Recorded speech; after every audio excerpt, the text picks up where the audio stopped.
ओम श्री गणेशाय नमः। हरे कृष्णा, राधे राधे। मैं कुसुम सिंह छत्राणी आप सभी का अपने चैनल शिव शक्ति में हार्दिक स्वागत करती हूँ।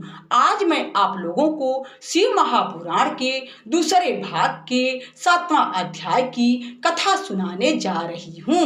कमल से उत्पन्न लिंग का आविर्भाव। ब्रह्मा जी बोले, श्री नारायण देव के शयन करने पर शिव जी की इच्छा से उनकी नाभि में से एक विशाल कमल की उत्पत्ति हुई, जिसका अनंत योजन का विस्तार और अनंत योजन की ऊंचाई थी। इसके साथ ही सांब अर्थात पार्वती सहित शिव जी ने मुझे उत्पन्न किया। इस प्रकार मैं हिरण्यगर्भीय उस कमल से प्रकट हुआ, जिसके 4 मुख लाल मस्तक पत्तीपुर धारण किए हुए। मैंने उस कमल के अतिरिक्त और कुछ भी नहीं देखा। उस समय मुझे कुछ भी ज्ञान नहीं था, जिससे मैंने न तो यह जाना कि मैं कौन हूँ और मुझे किसने उत्पन्न किया है। कुछ क्षण पश्चात मुझे बुद्धि प्राप्त हुई और कमल के नीचे मैं अपने कर्ता को ढूंढने लगा। हे मुनि, तब एक एक नाल को पकड़ता हुआ 100 वर्ष तक मैं नीचे को चला, किंतु मैंने वहां कुछ कमल की जड़ को नहीं पाया। फिर मैं कमल के ऊपर जाने की इच्छा करने लगा। हे मुनि, तब इस नाल के मार्ग द्वारा मैं ऊपर आया तो कमल की कली मिली। वहां मुझे तप करने की मंगलमय वाणी सुनाई पड़ी। इस मोहनाशक आकाशवाणी को सुनकर मैं अपने पिता के दर्शन की इच्छा से फिर तप करने लगा और 12 वर्ष तक कठिन तप किया। पश्चात 4 भुजाधारी सुंदर नेत्र वाले भगवान विष्णु प्रकट हुए। वे अपने सब आयुधों से संपन्न, पीताम्बरधारी, मुकुट आदि महान भूषणों से संपन्न थे, जिन पर करोड़ों कामदेव के समान कांति छाई हुई थी। उन्हें मैंने मोहित होकर देखा। सब अस्तमय उन महाभुज नारायण भगवान को देखकर मैं बड़ा प्रसन्न हुआ और शिव की माया से मोहित होकर अपने पिता को न जानकर उनसे बोला कि तुम कौन हो। फिर मैंने अपने हाथ से उस सनातन पुरुष को जगाया, परंतु मेरे तीव्र हाथों द्वारा जगाए जाने पर भी वह क्षण मात्र के लिए ही जागी और मुख से बोले कि तुम निर्भय हो जाओ, मैं तुम्हारी संपूर्ण कामनाओं को पूर्ण करूंगा।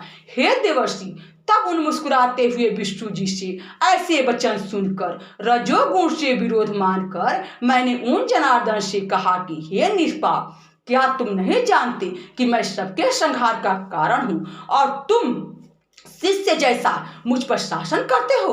मैं साक्षात जगत का कर्ता, प्रवृत्ति का प्रवर्तक, सनातन, अज, ब्रह्म और विश्व से उत्पन्न होने वाला विश्व की आत्मा हूँ। वेद मुझे स्वयंभू, स्वराट, परमेष्टि और श्रेष्ठ कहते हैं। हे नारद, जब मैंने ऐसा कहा तो रमापति भगवान मुझ पर बहुत क्रुद्ध हुई और कहने लगे कि अवश्य तुम लोक कर्ता को मैं जानता हूँ, परंतु तुम मेरे ही अविनाशी अंश से उत्पन्न हुए हो। क्या अब तुम निर्दोष नारायण जगन्नाथ को भूल गए? निसंदेह तुम मेरे ही नाभि कमल से उत्पन्न हुए हो, परंतु इसमें तुम्हारा अपराध भी तो नहीं है, क्योंकि मैंने तुमको अपनी माया से मोहित कर दिया है। हे चतुर्मुख, यह मेरा वचन सत्य है कि सब देवों का ईश्वर मैं ही हूँ। मैं ही सबका कर्ता, भर्ता और व्यापक हूँ। मैं ही अद्वितीय परब्रह्म, पितामह और परतत्व हूँ। यह सब कुछ मुझ में चराचर जगत स्थित है। तुम मेरी शरण आओ, मैं तुम्हारी सब दुखों से रक्षा करूंगा। ब्रह्मा जी कहते हैं कि जब भगवान विष्णु ने ऐसा कहा, तब मैं ब्रह्म क्रुद्ध होकर ललकार कर उनसे बोला कि तुम कौन हो? तुम बकवास न करो, तुम पर ब्रह्म ईश्वर नहीं हो, तुम्हारा भी कोई करता होगा। शंकर जी की माया ने मुझे मोहित कर दिया था। मैंने हरि से रोमांचकारी युद्ध आरंभ कर दिया। तब मेरे और उनके बीच में लिंग प्रकट हुआ।